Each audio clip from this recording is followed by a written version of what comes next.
7 now, and back to the coalition talks. We're joined now by one of the key negotiators, certainly for National, Bill English. Good morning. Good morning, Susie. Let's talk about where these coalition talks are at this stage. Is your hand being weakened, do you think, by the loss of the seats over the weekend in special votes? I don't think it makes much difference because the fundamentals remain the same. National has 56 seats now out of the 120, 5 short of a majority, significantly larger than the Labor Party, I think another 10 seats further back. So, and Mr Peters is playing his card, of course, much more assertively than the Greens, who don't appear to have understood the situation they're in. So that's why the negotiation is working the way it is. OK, pretty tight, though, between the Labour-Green bloc and National. So from that perspective, do you feel neck and neck? Well, look, the Labour-Green bloc's a bit hard to understand. It's hard to know whether the Greens are behaving like a different political party or the same one. It certainly looks a bit more complicated from the point of view of New Zealand First negotiating with two parties on that side. We're just sticking to our negotiation. We're in a good position with 56 seats. We would need Mr Peters to make up the numbers, and I'd expect he'll continue to take advantage of that to get the policies he's after. Why bring in Paula Bennett when she wasn't on your negotiating team at the start? Well, we haven't really worked with a specific team. I'm the chief negotiator, and we mix and match with the personnel that we have, and we have the benefit of a number of experienced people, and in a policy discussion that means we can cover quite a lot of ground in the negotiations. OK, on policy discussion, Winston Peters saying it is all about policy.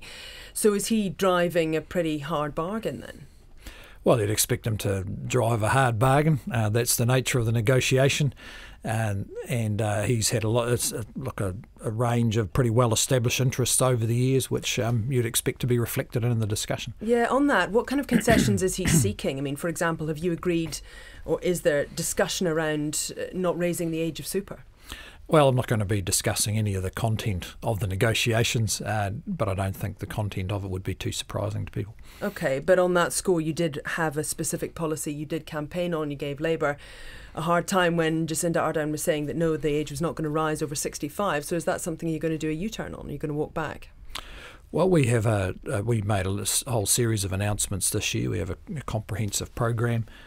Some of that will be in conflict with what Mr Peters is after, and you'd expect that in a negotiation with different political parties.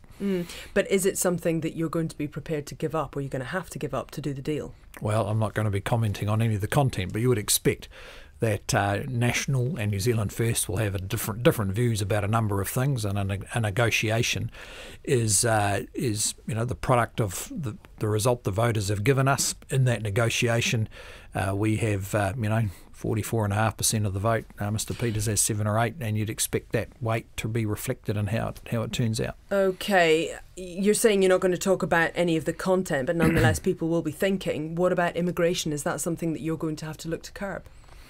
Well, as I said, we're not going to be discussing the content, and we're different political parties. We campaigned on different views on a whole range of things, and some of those will be contested in the negotiations, but probably not all of them. What about foreign ownership on housing? Is that an area that you feel you may have some movement on?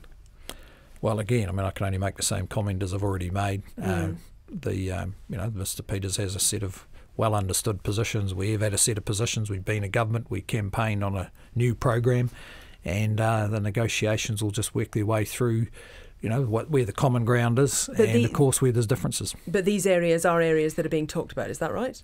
Well, I wouldn't even signal that. The point here is to form a stable and enduring government, and that does mean that at the start of it works better if some of the critical areas of difference are resolved, or we agree on having the differences.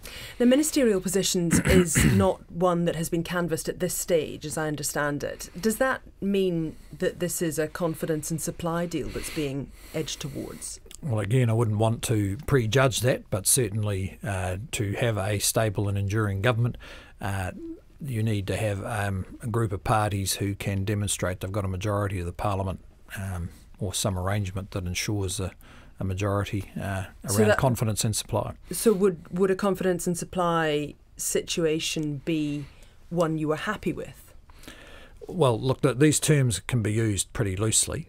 What we want to have in place but have yet to negotiate, is a stable and enduring government that can build on the positive direction New Zealand's been going in, and deal with all the issues that were raised through the campaign and raised in these coalition negotiations. So that wouldn't be something that would be your preference then? You'd rather have something where you had New Zealand First essentially fully inside the government tent? No, I'm not indicating any particular preference right now. That'll certainly be a matter for negotiation. If there were to be ministerial positions given to New Zealand First, how are you going to manage that with MPs who may have to give up portfolios, to give up baubles that they may feel they've worked for? Look, any party going into an MMP election knows that the result is going to have an impact on who gets into Parliament, who's in Cabinet or whatever.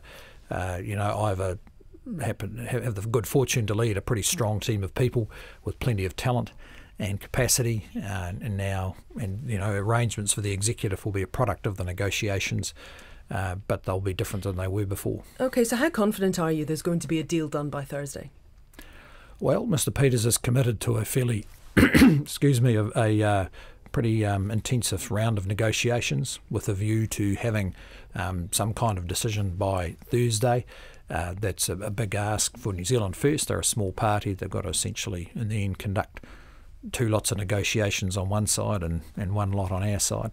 And he's committed to it, so we're running with it. Okay. What about the situation where Winston Peters and New Zealand First does seem to be in a position of power and calling the shots here? Is this the right way of doing things, or should there be some sort of outline of how coalitions should be put together?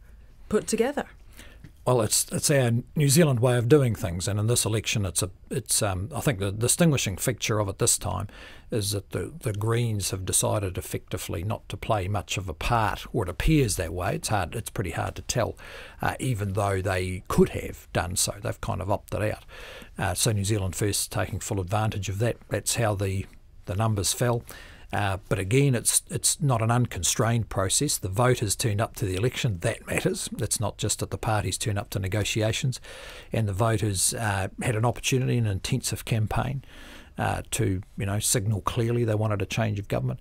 They had a look, didn't do that. In fact, National, I think, despite the specials, did better than people expected. And we're in a strong position to be able to negotiate for an enduring government. Thank you very much for your time. Thanks for coming into the Wellington studio. That is Bill English, the National Party leader, at 24 minutes to 8. Coming up before 8 on Morning Report, we speak to the Electoral Commissioner about how the 2017 election went from their point of view. Fewer people are enrolling in tertiary education. Students say debt is driving people away. And South Africa pushes the All Blacks in the test in Cape Town. Now the headlines with Nicola Bright. Talks to form a new government resume later this morning and could stretch into the night. Both National and Labour will again meet with New Zealand First. New Zealand First's leader Winston Peters says the first day of talks was constructive. National's negotiations are due